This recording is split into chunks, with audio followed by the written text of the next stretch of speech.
Welcome back to Wealthwise. Right at the start again. Hope you didn't see the last one. I don't know, I deleted it on time. Welcome back. I hope you've had a great weekend.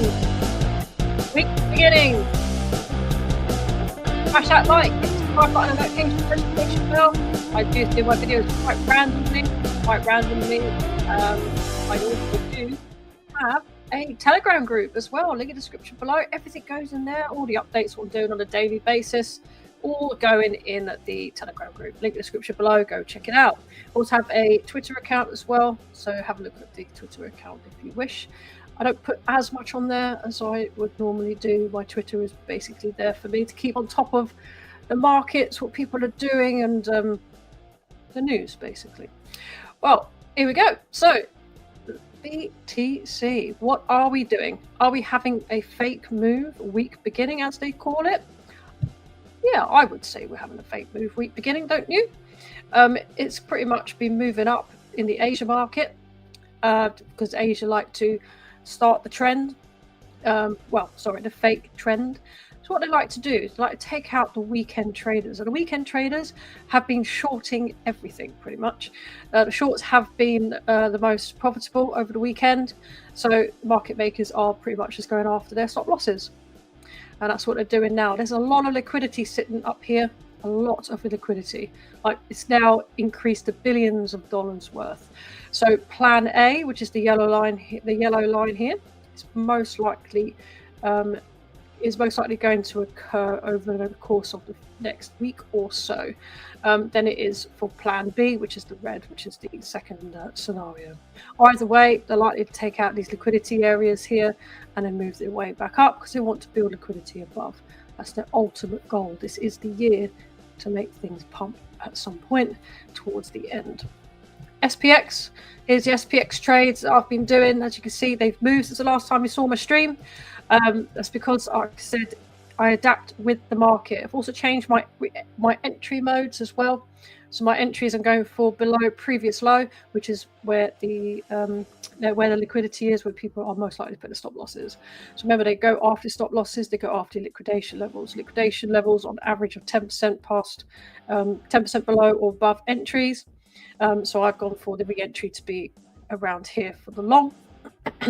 I've had 2 entries now, so I'm marking up how many entries I've got on each trade. Obviously, the green is being the long trades. There's 1 entry for the long SPX and 2 entries for the short because I've re-entered the short because I closed the previous short. As you know, I had a short running from around here.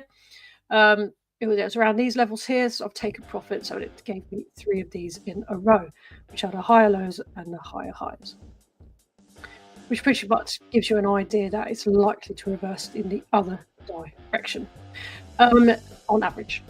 So that's why I've opened up the long. Opened up the long because of the candle closing above the indicator. That's why I opened the long, and why I closed the short, because it looks like it's going to reverse.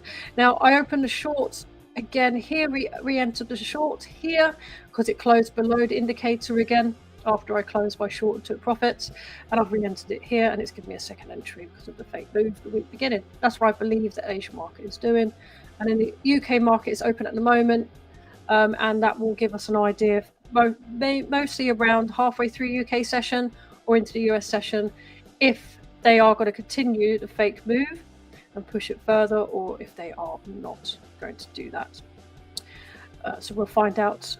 US market will definitely confirm, and also to show us what the real trend for the first part of the week is going to be.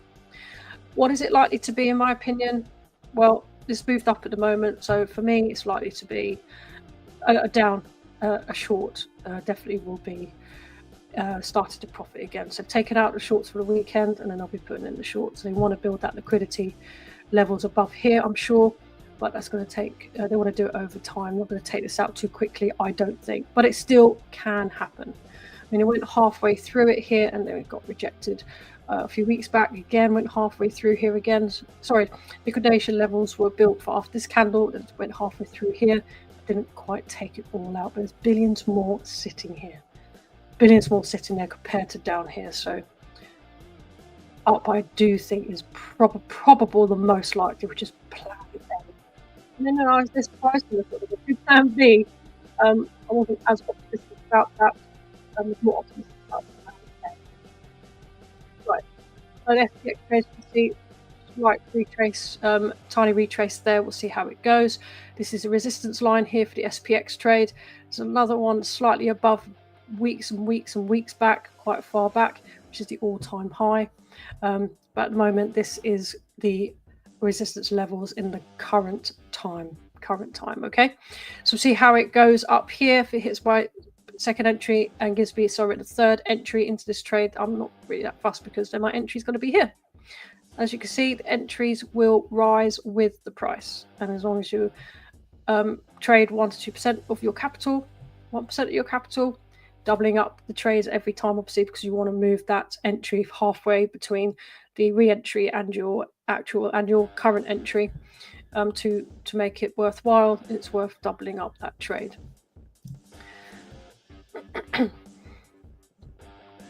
Here's the trades at the moment on Blowfin, just to show you. Bitcoin still short running, 64%. SPX long, 207%.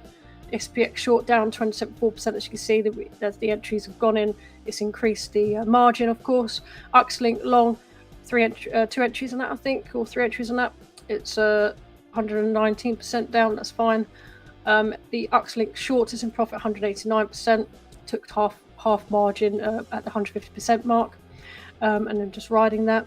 Hype long, 103%. It hasn't hit my 50% mark yet, and the hype short is probably, that's like 4 entries, 243% down. But like I said, it's fine because we are pretty much chase trading that, and the liquidation level is so far away. It's very, very unlikely to hit that liquidation level, so I'm not too fussed about that. So here's the UXLink, 2 long entries.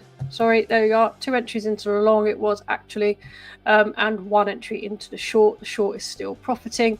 It's still coming down, as you can see for the UXLink. It's in this zone here, this buy zone I call it, and we'll see how it fares. Like I say, if we get 3 of these in a row without the reds in the way here, then I'll be closing my short.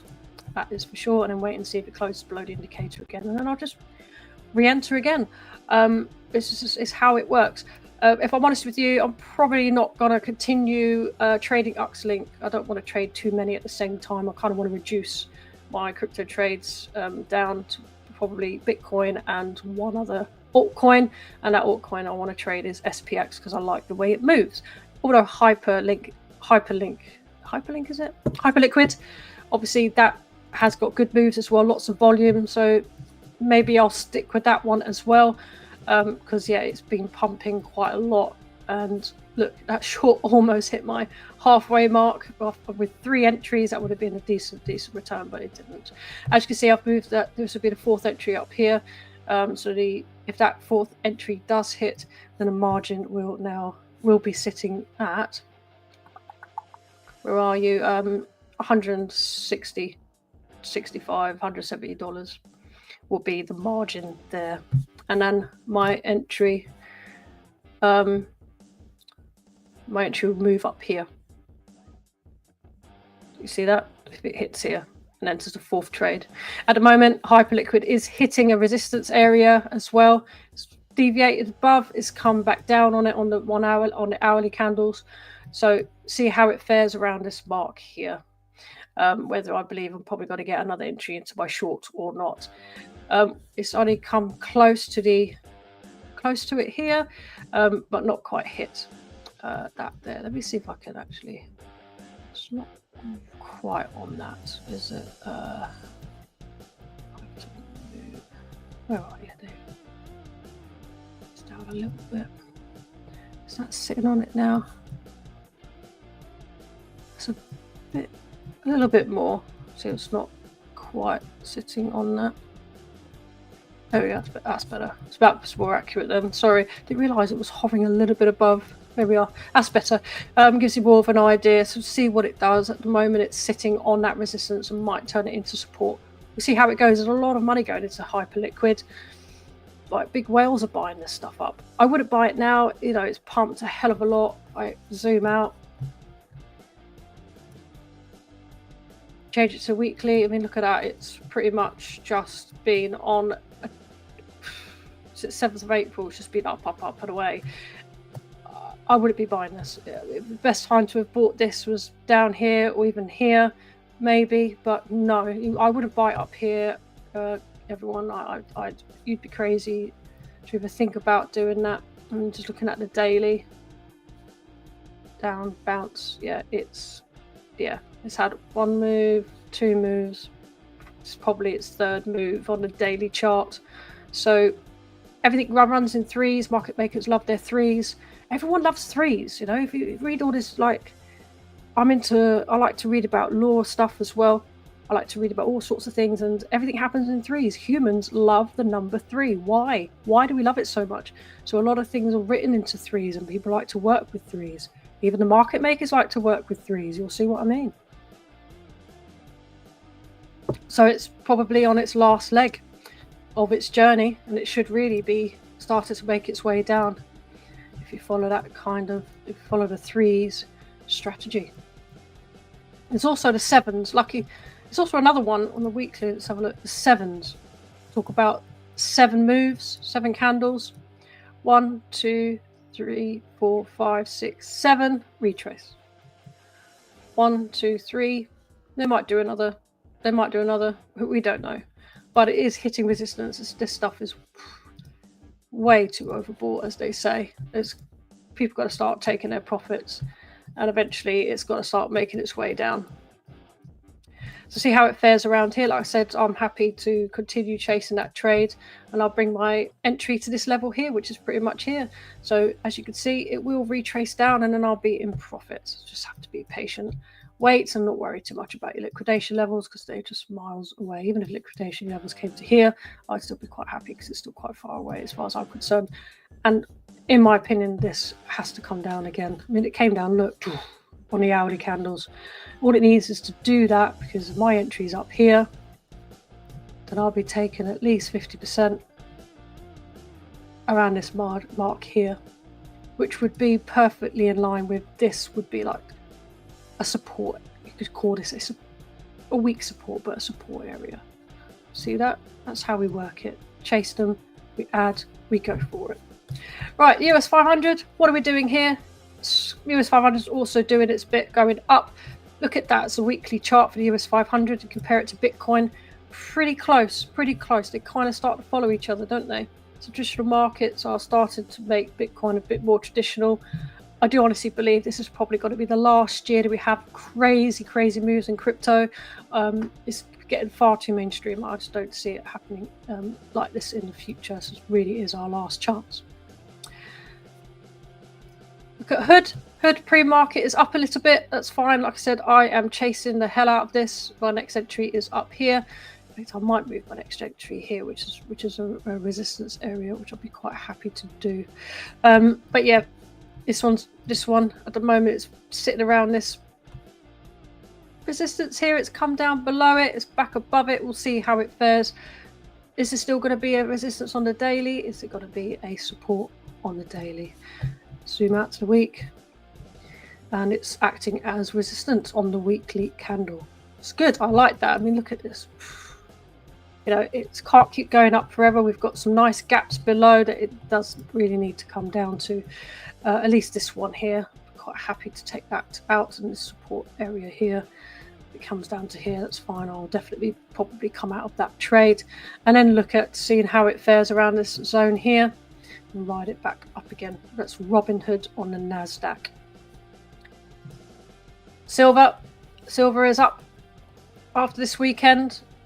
Is this now going to be support? Oh, didn't mean to do that. Is this now support? We'll see, because it hasn't retested it yet. It should retest it maybe at some point, or just fly away. We'll just do that. Retest it later on. Palladium had a bit of a move down on Friday. That's fine. This is the area I'm looking at to take profits on. Quite happy to take profits up there on Palladium and just continue to hold this baby.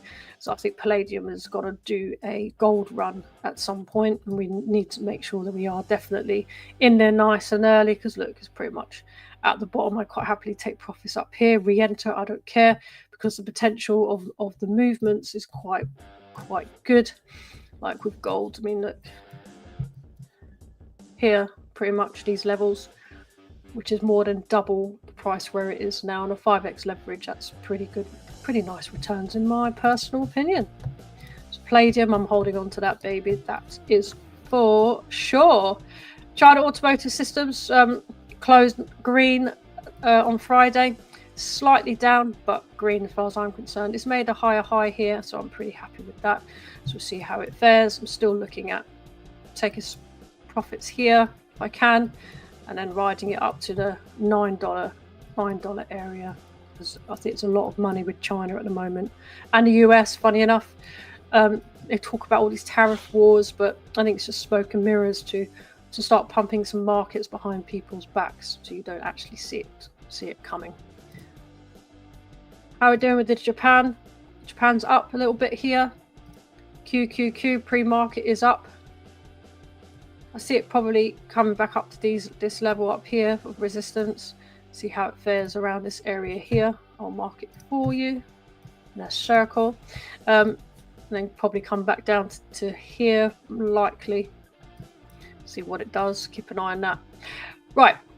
Now, what I was going to look at and talk about was Microsoft. Now, Microsoft, I've drawn this. Look at this. It's got, just look at it. Just look at it.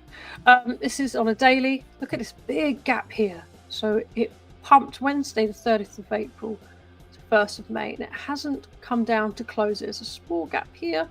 It could still close, but look at that gap. That's a huge, huge gap there. It's going to come back down and take that out at some point. I've mapped out some resistant areas. This one here is resistance. Is it going to turn into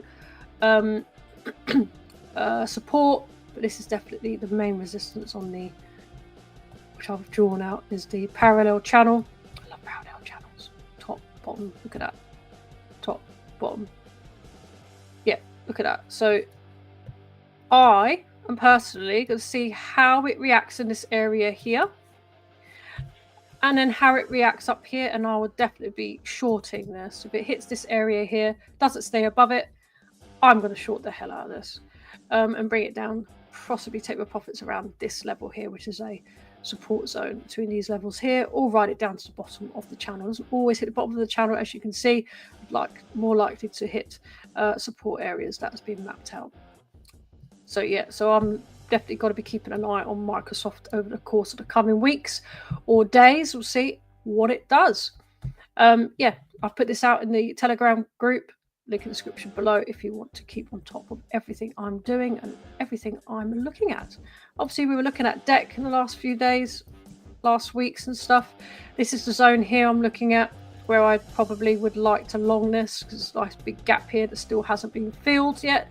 Let's see if I can move it so that the gap's now going to be like this now, because it's moved up a little bit into the gap, hasn't gone above the indicator, and it got rejected.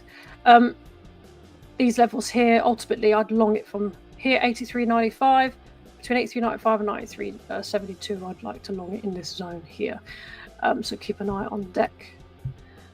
Closing this gap, probably just trade it up to there, and I've quite happily take profits there. I'll just close it. That's 5 times 31. What is that? 120% return on your trade. If you get the trade down here again, 5 times 46%, pretty much nearly 250% return, isn't it? Really, on 5x leverage.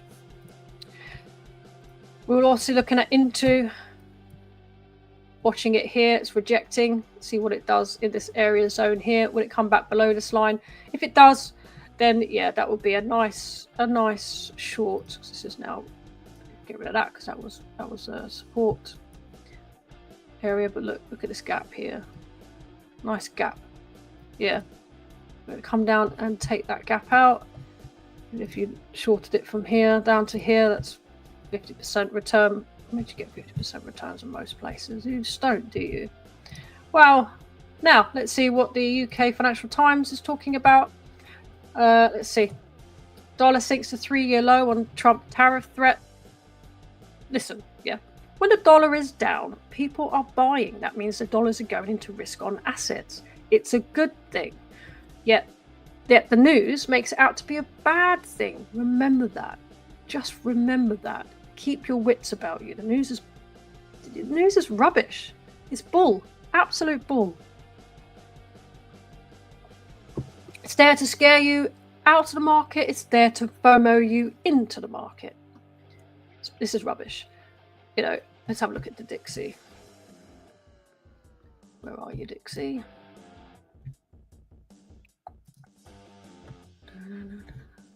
Dixie, watch list. Dixie. There you are. DXY, look, it's down. It's down at these levels here. It's on support. This means if it's coming down, it means people are buying. Look at this. From its high on 13th of January. Yeah. BTC. Where are we? January. Would have been about here. Look. People were selling. Dollar was up. It's coming down from the 13th of January. Yeah. People now buying.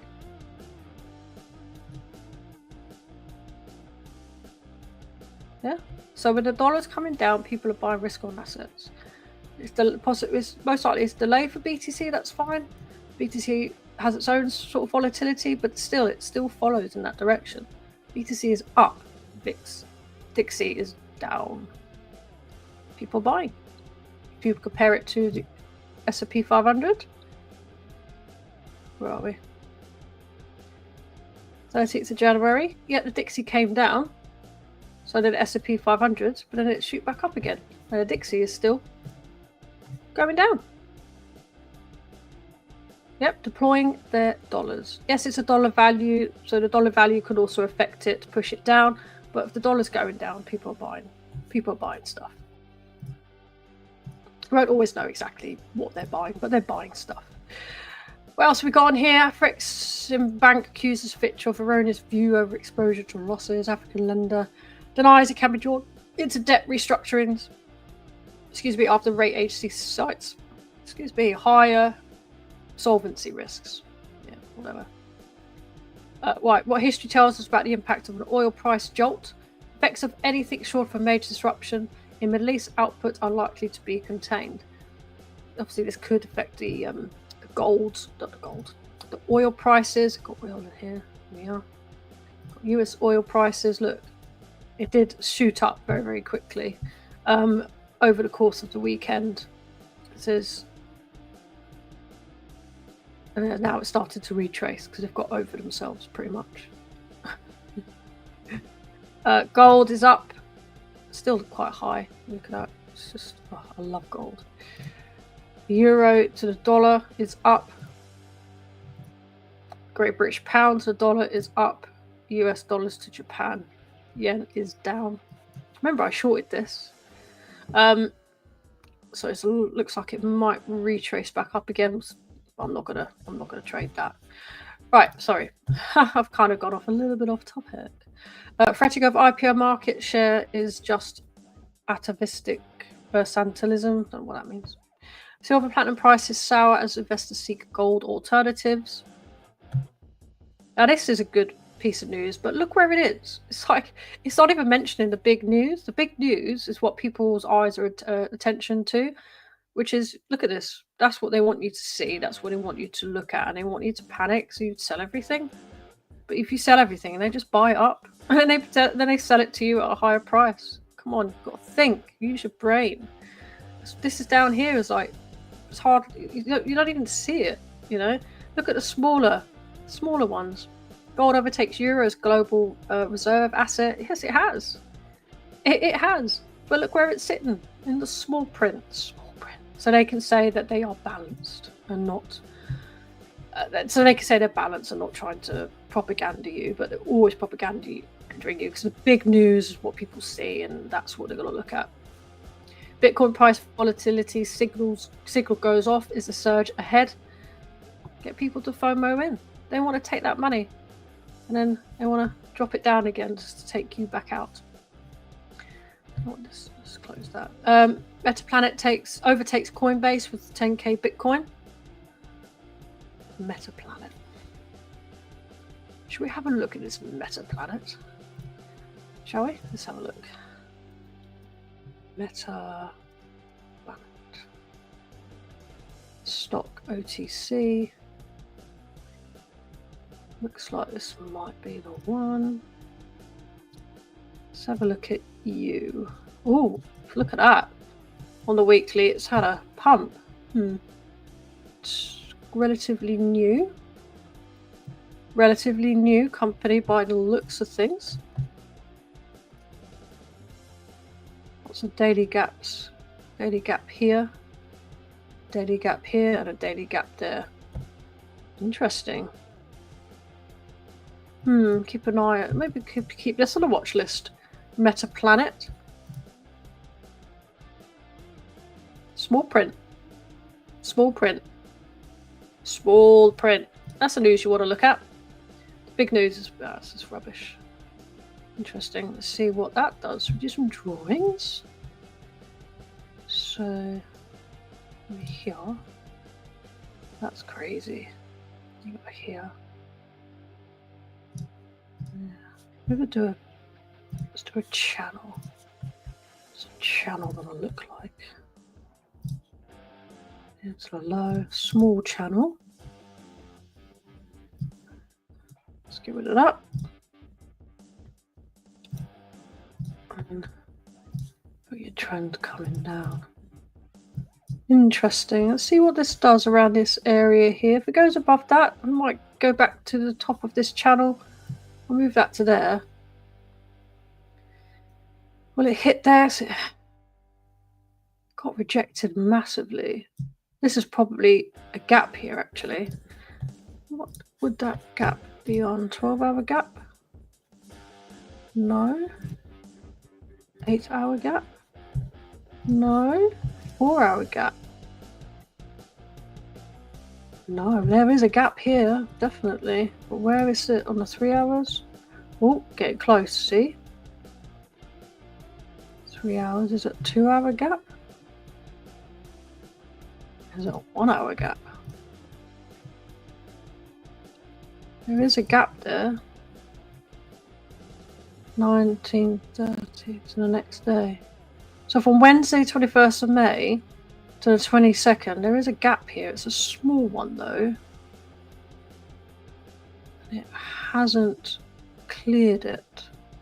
Right, so what I'd do is I'm going to put a little channel in here. Just so we can see this. I'll mark it as red. At least we can see that. Show it straight.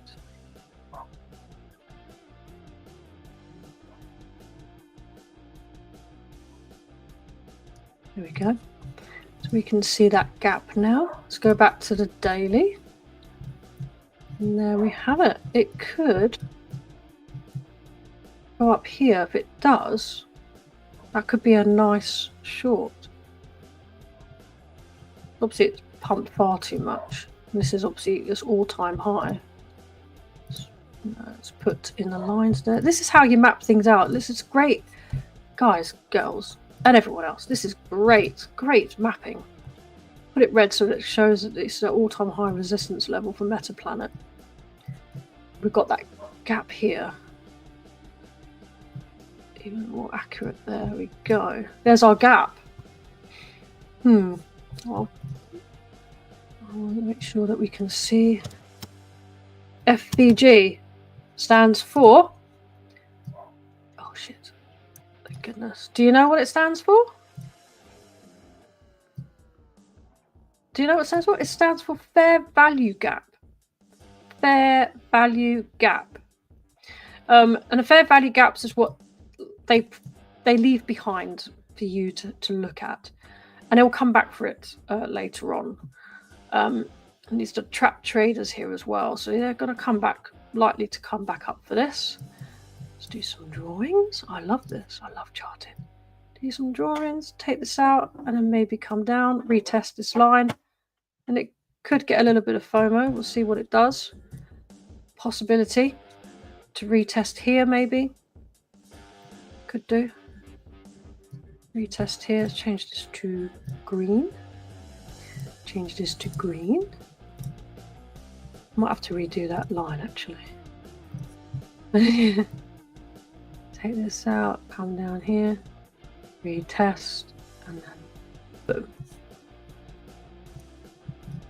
See if that's how it turns out. I'm going to leave that there. See how that trade goes. Because it could like come through that and just continue. No. I do think it's likely to retest here. They like to come down and retest. Or it might just retest here. We don't know. Just have to keep an eye on for that. Keep an eye out for that one. Probabilities is what it's all about. Interesting. Interesting. Keep an eye on that one, I would say. I'll keep that here. So next time I do the stream, you'll have a look at it. Right, I think I'm going to get all excited. Oh, might get another trade here. Here's the other trades here. The Trading 212 app. As you can see, Robinhood's down a little bit. I don't care. That thing's going to come down. Palladium's up. China Automotive Systems, silver is up. The second entry Robinhood is up in profit, and the US 500 is down. Is in profit by a few pennies, but like I said, I'm holding on to that one because it is literally at the all-time high resistance area. Right, so I'm going to leave this there, back on the Bitcoin chart. I'll leave this there. I'm so grateful for all the viewers. If you have viewed this live, thank you so much for watching. Smash that like, hit the notification bell. I'm not like doing a set schedule, but I go live whenever I can, and everything to the Telegram group, link description below. If you've lasted this long, I do appreciate all of you, so thank you so much, and I'll see you on the next stream. Because spread the word. Wealthwise is there. It's free education from the top traders all through me. You don't have to pay for it. You don't have to pay for it. I'll never ask you for any money. I'm not interested. I just want to help you make money. All right, so I'll leave it there. Thank you so much for watching. See you in the next stream. Bye bye for now.